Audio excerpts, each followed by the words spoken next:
Hello friend, welcome to my channel GATE and ESC Aspirants. Today we will talk about pressure and its measurement. It is a quick revision course, not a comprehensive course. Pressure. It is defined as the ratio of normal force per unit area. Pressure is basically created due to striking of molecule over the surface. Due to this striking, there is changes of momentum, and this momentum is Newton's second law, will lead to create the force, and that will create the pressure. Pressure characteristic is it is external, normal, and compressive in nature. From this figure, we can say it is external, normal, and compressive in nature. Pressure is represented by point on Morse diagram. Pressure is normal force per unit area. Its unit is Newton per meter square or Pascal. 1 Newton meter square is 1 Pascal. 1 bar is equal to say 10 to the power 5 Pascal or 100 kilopascal. 1 kgf per centimeter square is equal to say 9.81 into 10 to the power 4 Pascal. Its dimension is m l the power minus 1 t the power minus 2. Types of pressure: atmospheric pressure, gauge pressure, absolute pressure, vacuum pressure. Atmospheric pressure. It is a pressure exerted by environmental air is known as atmospheric pressure. It is measured by a device which is known as barometer, and it is invented by Torricelli. Atmospheric pressure is 1.01325 bar or 101.325 kilopascal or 760 mm of SG column and 10.3 meter of water column. The probably most important pressure for life on Earth is atmospheric pressure. It is created by the weight of atmosphere which surrounded the Earth up to the height of approx 500 km. Up to this altitude at which the absolute pressure is zero, its magnitude decreases continuously. Second is gauge pressure. All those pressure that are measured by taking atmospheric pressure as a reference are known as gauge pressure. While measuring gauge pressure, atmospheric pressure is taken as zero. Gauge pressure can be positive or negative. All those pressure which are less than atmospheric pressure are known as negative gauge pressure. Third one is absolute pressure. All those pressure that are measured with respect to zero pressure line are known as absolute pressure. It is always positive. It is measured relative to absolute zero on the pressure scale, which is a perfect vacuum. Fourth one is a vacuum pressure. All those pressure which are less than atmospheric pressure are known as vacuum pressure. It is also measured relative to the local atmospheric pressure, but it is used when the gauge pressure is negative, if when the absolute pressure falls below the local atmospheric pressure. Positive vacuum pressure means that the gauge pressure is negative. Vacuum pressure is indicated by P vacuum, and it is written as P vacuum is equal to say P atmospheric minus P gauge. Pascal's law.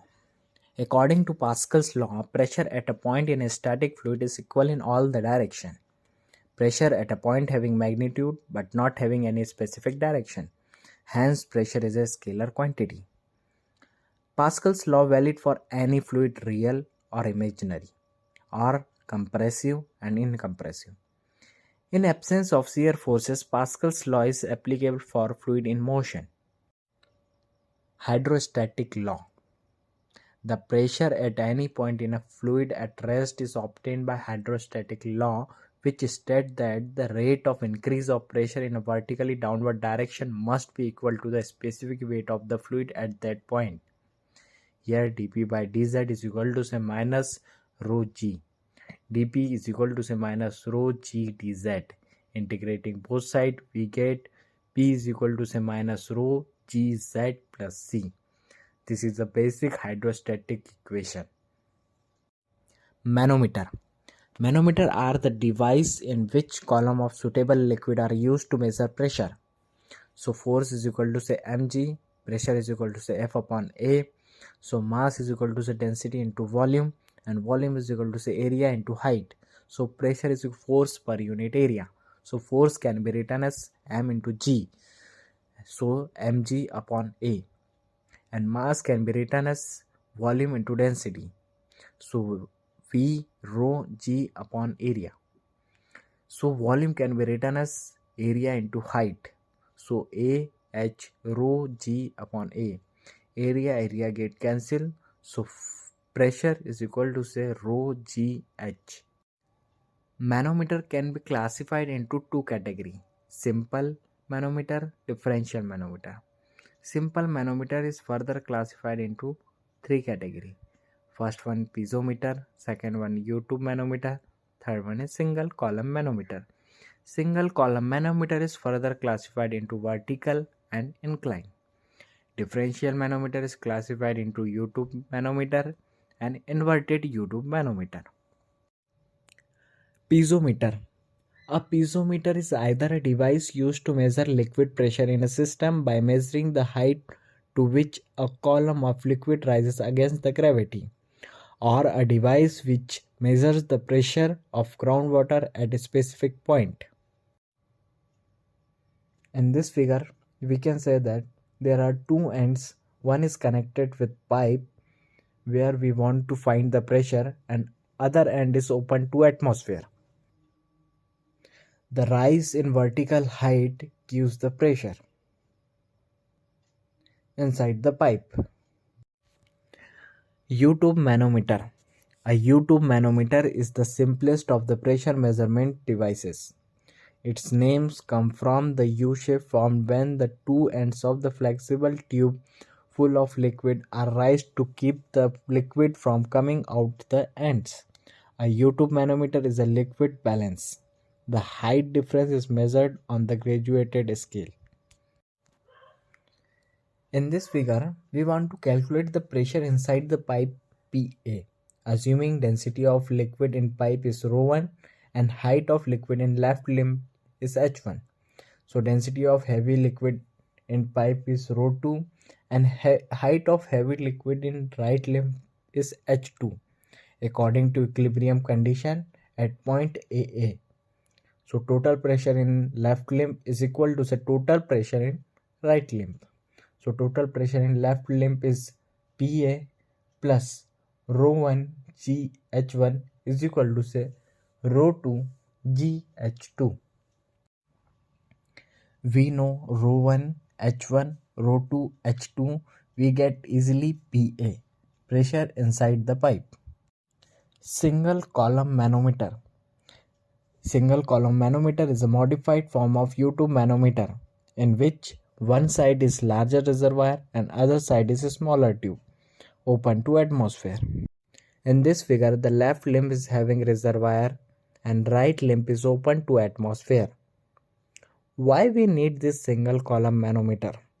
Because some of the heavy liquid does not enough sensitive, so that the small variation in reservoir gives the enough variation in vertical height h2. That's why we need this single column manometer. Let delta is the fall of heavy liquids in reservoir. H2 is the rise of heavy liquid in right limb. H1 is the height of center of pipe above XX. PA is the pressure at A which is to be measured. A is the cross section area of reservoir. Small a is the cross section area of light limb. S1 is the specific gravity of liquid in pipe. S2 is the specific gravity of heavy liquid in reservoir and right limb. ρ1 is the density of liquid in pipe and ρ2 is the density of liquid in reservoir. Fall of heavy liquid in reservoir will cause a rise in heavy liquid level in right limb.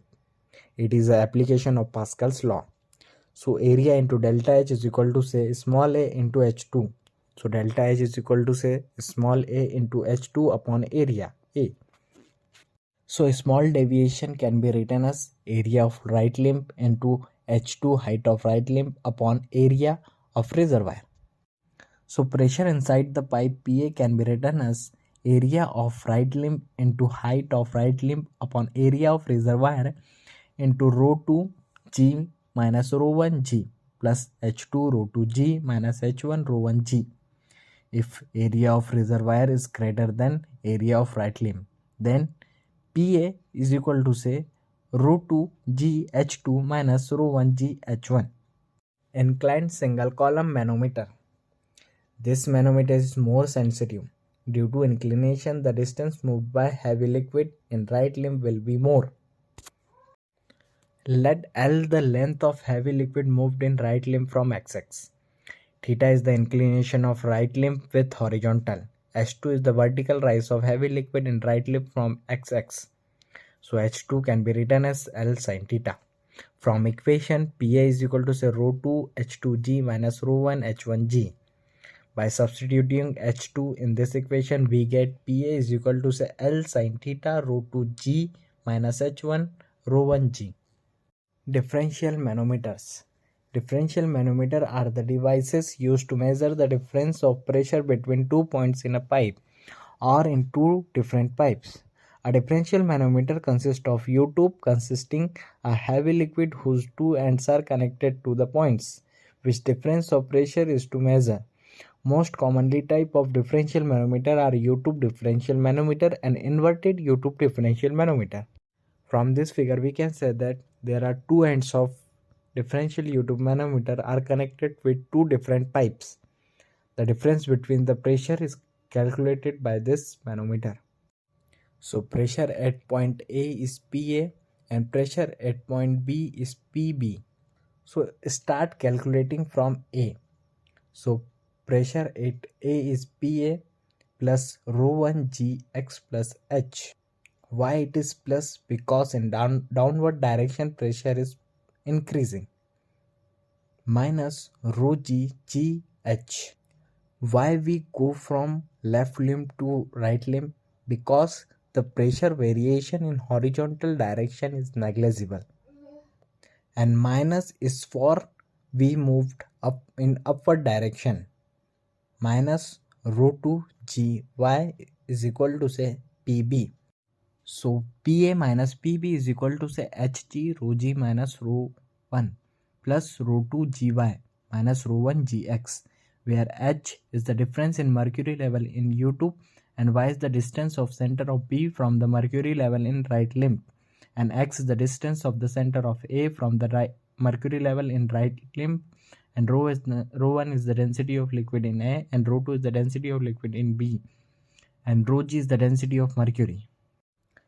Inverted U-tube differential manometer. It consists of inverted U-tube containing a light liquid. The two ends of the tube are connected to the point whose difference of pressure is to be measured. It is used for measuring difference of flow pressure.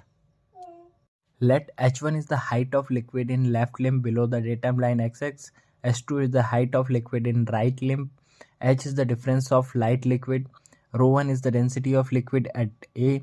Rho 2 is the density of liquid at B. Rho is the density of light liquid. P is the pressure at A. Pb is the pressure at B.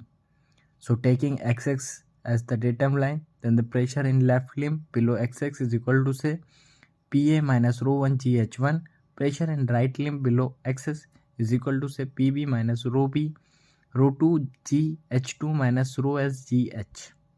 So equating these two pressure, we get PA minus rho 1 GH1 is equal to say PB minus rho 2 GH2 minus rho S G into H.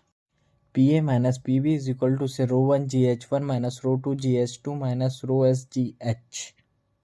That's all for today's lecture. In the next lecture, we will discuss the previous year question based on pressure and its measurement. Hope you like the video. Please like, comment, share and subscribe to my channel.